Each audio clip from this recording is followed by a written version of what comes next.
Welcome to your second chess lesson. If you complete all of the lessons presented here, you'll learn everything you need to play a game of chess. In this lesson we are going to learn about chess pieces and how they move. First let's talk about rook. This is a rook. Rooks are easily identified in chess set by the fact that they usually resemble the tower of a castle. In a chess game, the rook moves horizontally along ranks, or vertically along files. From this position on d5, the rook can move to any of the highlighted squares. For example, it could move to d1, or it could move to b5. Here's another rook, this time on f3. Note the squares to which it can move. This time its movement is hindered by two of its own pieces, on f6 and c3. A rook can never jump over one of its own pieces. We'll move this rook to f5. Now, look at this rook on c3 and the squares to which it can move. Its movement is hindered by one of its opponent's pieces, on c6. When one of your opponent's pieces lies in the path of your rook, you may not jump over it, but you can capture it. Let's capture the knight on c6. Rook takes knight. In a game, the rook is at its best when there are open files. In this setup, note how much more space the rook on e1 controls, compared to the rook on h8. Now bishop.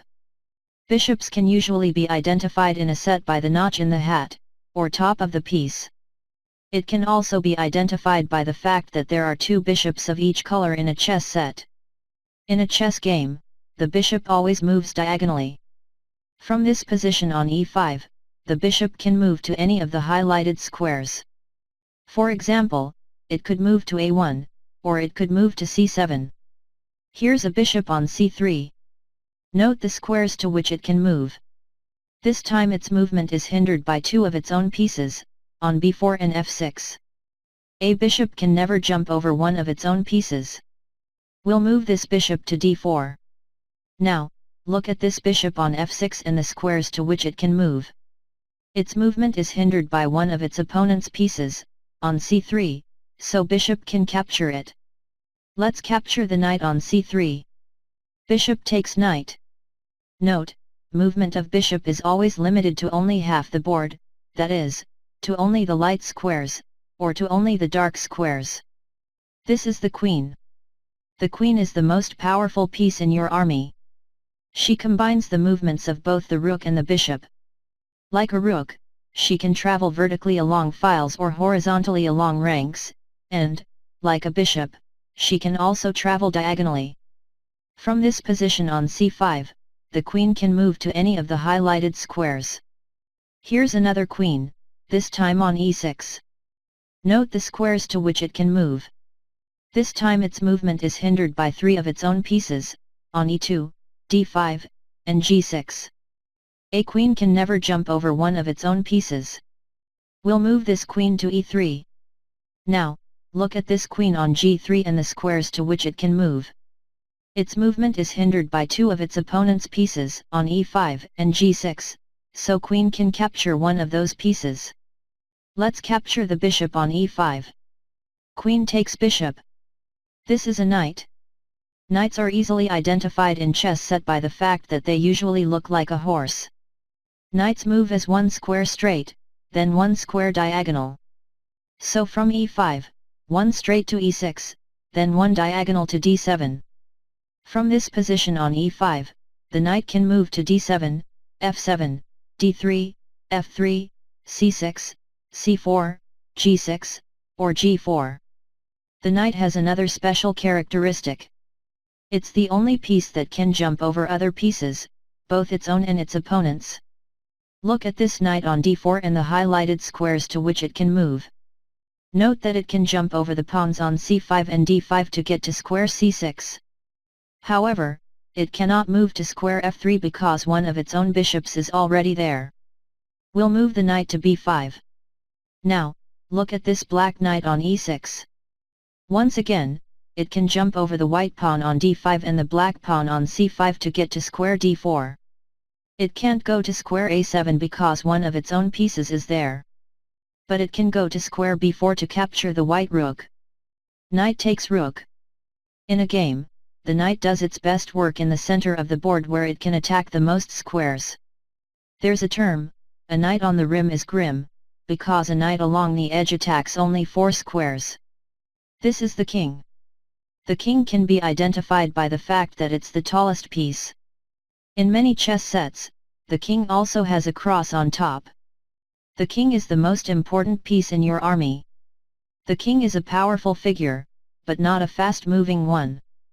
From any square he occupies, he can move only 1 square in any direction. For example, from the e5 square, the king can move straight ahead to the e6 square, right to the f5 square, backwards to the e4 square, left to the d5 square, or diagonally to the d6, f6, f4, or d4 squares. Here are the squares to which this black king on b7 can move. Note that it cannot move to the b8 or a6 squares. Neither the king, nor any of your other pieces can move to a square occupied by another one of your own pieces. Now let's talk about check and checkmate. When the king is under attack by the opponent piece, we called it check. King can't move into check, and if your king is in check you need to protect your king by any mean. Checkmate. We say king is checkmate when a player's king is in check and there is no way to escape that check. We'll talk about this in later lessons. When one of your opponent's pieces lies in the path of your king, you can capture it. The king can only capture an opponent's piece occupying a square next to him, and he cannot capture a piece if doing so puts him into check. Here, the king can capture the knight on c6 and the pawn on d6, but he cannot capture the rook on e4 because, with the bishop on c2 guarding the rook, capturing the rook would put the king into check. This is a pawn. Pawns are easily identified in a chess set by the fact that they are usually smaller than the chess pieces and by the fact that there are 8 pawns of each color. In a chess game, pawns move 1 square at a time, always forward, never backwards or sideways. On the pawn's first move of the game, and only the first move, each pawn has the option of moving 2 squares forward. In this setup, the pawn on f2 can move to f3, or it can move to f4. However, the pawn on d3 has already moved once in this game, from d2 to d3, so it can now move only 1 square forward, to d4. On the black side, the pawn on b7 can either move 1 square, to b6, or 2 squares, to b5. But the pawn on e6 has already moved once, so it can now only move 1 square forward, to e5. Like all of the pieces except the knight, pawns cannot jump over their own pieces. Only pawns have a different way of capturing than moving. To capture, pawns always move 1 square diagonally. Note the pawn on e4. It can move forward to e5, but it can also capture the black bishop on d5 or the black knight on f5. Pawn takes knight.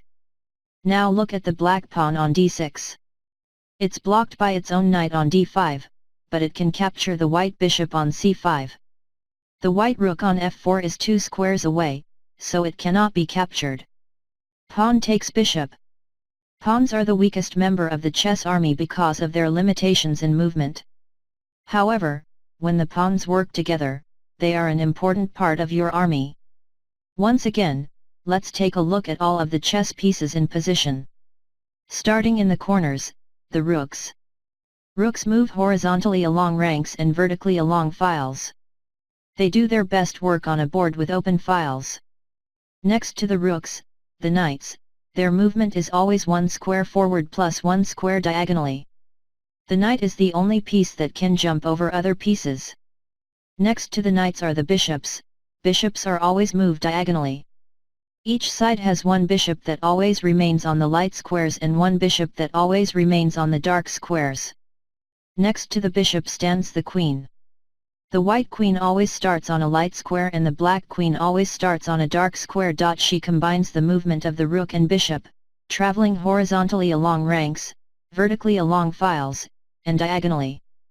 The last piece on the outer ranks is the king. The king is the most important piece in the game. The player whose king becomes checkmated loses the game. Kings can move 1 square in any direction.